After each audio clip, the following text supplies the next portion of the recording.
sent you a letter last week along with my Republican counterpart, Chairman Brian Stile, requesting an increase in federal prosecutory resources to address threats against members of Congress, particularly in light of what happened last week in Minnesota, that tragedy. In 2024, the U.S. Capitol Police identified and received nearly 9,500 concerning statements or threats against members. Federal prosecutors have only secured 8 convictions so far, and the heightened threat environment demands an all-hands-on-deck approach. Will you commit to assigning an assistant U.S. attorney or a special assistant U.S. attorney in each of the 94 federal districts to, at least on a part-time basis, investigate and prosecute threats against members of Congress? So thank you for bringing that up, and I take that very seriously. Not only what happened in Minnesota was horrible. I've spoken to Keith Ellison. I've spoken to Amy Klobuchar about that. It's horrible. We are involved in that. The FBI was involved. Our U.S. attorneys are involved.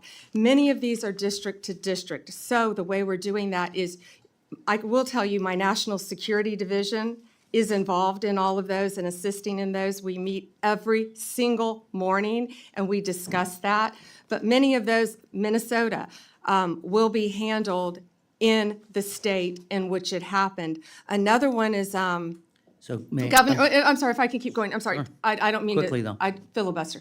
Governor Shapiro and what happened in Pennsylvania with Governor Shapiro. I've spoken to Governor Shapiro. We are working hand in hand, our U.S. attorney with the district attorney there, hand in hand, just like in Minnesota. I made sure our U.S. attorney and our district attorneys there were working hand in hand.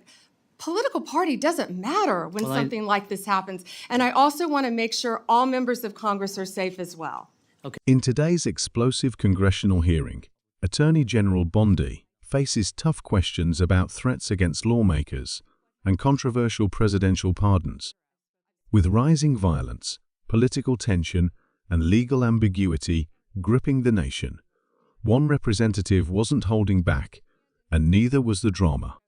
Subscribe for more congressional deep dives. The hearing opened with a stark warning. A representative cited over 9,500 threats made against members of Congress in 2024 alone, yet only 8 convictions have followed. That's not just alarming, it's unacceptable.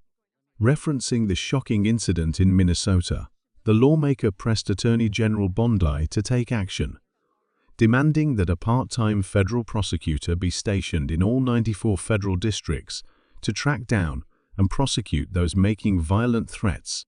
Continuing, in addition to my role here, the committee that I serve on as an authorizer oversees Capitol security as well as federal elections, so I'm closely following the aftermath of January 6th. Recently, several defendants who received presidential pardons related to that day are now arguing in court that the pardon covers crimes like, for instance, illegal firearm possession discovered in a search of an individual's home in California months after January 6th. What's your position on whether the pardons cover these separate offenses?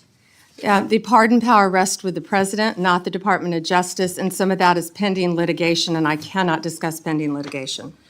Well, I'm not asking you about who has the right to a pardon. I think as the Department of Justice in February wrote, the pardon is an act of grace which removes the punishment from a crime a person has committed. It further said, in its effect, the granting of a pardon is in no sense the overturning of a judgment of conviction. It is an executive action that mitigates or sets aside punishment. So as the chief law enforcement officer, what's your opinion, not the president's power of whether he can offer a pardon? That's pretty clear in the Constitution. But for crimes committed unrelated to January 6th, would you suggest that the pardons would cover activities or crimes potentially committed outside of that by the same person?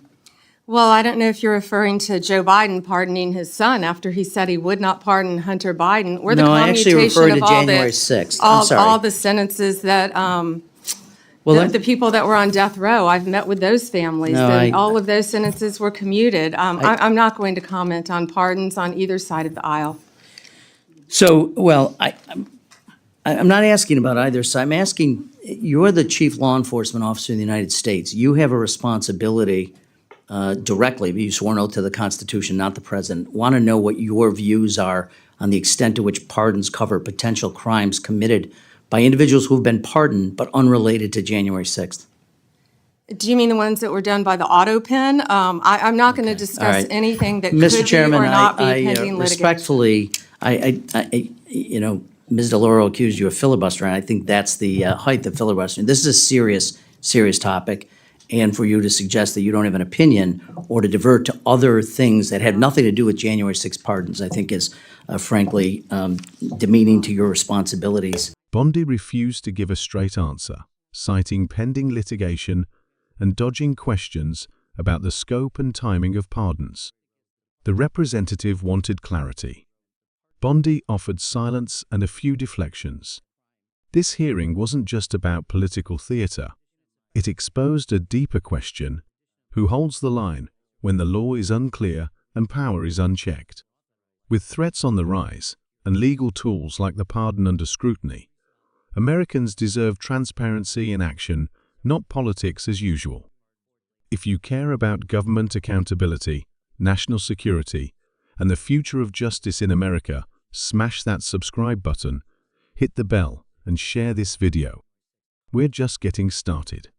Stay informed, stay sharp, and we'll see you in the next video.